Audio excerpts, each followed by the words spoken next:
আজি মাছ মিডিয়াটো মানে আমাৰ বিশেষ ধৰি লওক ইলেক্ট্ৰনিকেই হওক বা প্ৰিণ্ট মিডিয়াই হওক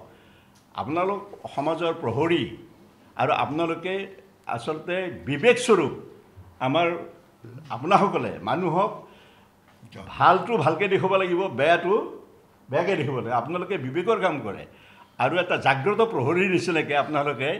ইয়াত মানে আমাৰ যিটো আমি চতুৰ্থ স্তম্ভ বুলি কৈছিলোঁ আচলতে প্ৰথম স্তম্ভই ধৰক আমাৰ গণতন্ত্ৰৰ গতিকে এই ক্ষেত্ৰত আপোনাসকলেও আমাৰ ভূমিকাটো ল'ব লাগিব আৰু আমাৰ মানুহবিলাক যাতে আচলতে অলপমান গোটেই শৈশৱৰ পৰা যাতে আমি সেই ধৰণৰ শিক্ষাৰে শিক্ষিত কৰি আনিব পাৰোঁ আৰু বিশেষ যুৱ প্ৰজন্মটো প্ৰচণ্ড শক্তি এই শক্তিটোক যদি আমি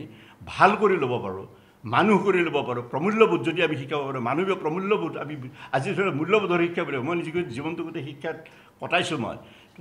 মূল্যবোধৰ শিক্ষা বুলি যদি আপুনি এজন ডাঙৰ মানুহকো সোধে ভাল শিক্ষাবিদ এজন সোধে what do understand by value based education মই 100% চিয়'ৰ তেওঁ শুদ্ধ উত্তৰ দিব নোৱাৰিব হোৱাট ইজ ভেলু ভেলু মানে কি আৰু ভেলু বেছড এডুকেশ্যন কোনটো হ'ব গতিকে এই কথাবিলাকৰ প্ৰতি আমি এই সমাজখনক সচেতন কৰিব লাগিব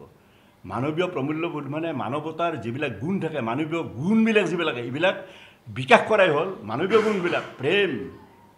সহানুভূতি সত্য অহিংসা সহনশীলতা এইবিলাকেই হ'ল মানৱীয় প্ৰমূল্যবোধ গতিকে এই প্ৰমূল্যবোধ আৰু আধ্যাত্মিক চিন্তা নৈতিক চিন্তা এইবিলাকে ঈশ্বৰ চিন্তা কৰিব পাৰিব লাগিব